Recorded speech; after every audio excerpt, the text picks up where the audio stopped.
My name is James, and I'm 28 years old. I'm a freelance journalist who loves traveling to mysterious places to write articles about strange beliefs people have never heard of. One night, I received an email from a stranger suggesting I visit a small village in Maine, USA.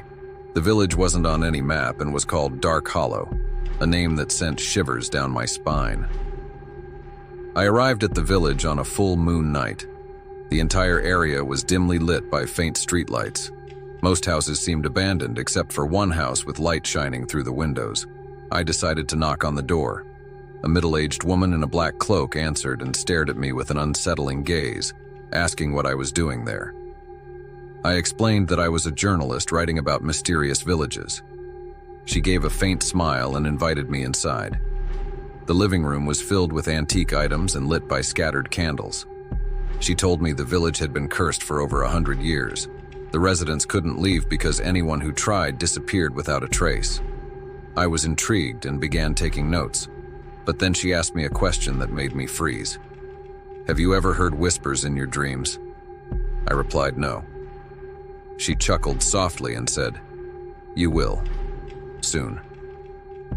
That night, I stayed at her house. The wind howled against the windows, making the room unbearably cold.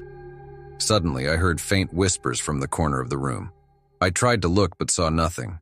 The whispers grew louder, keeping me awake. I left my room and wandered into the hallway, spotting a dark shadow moving quickly.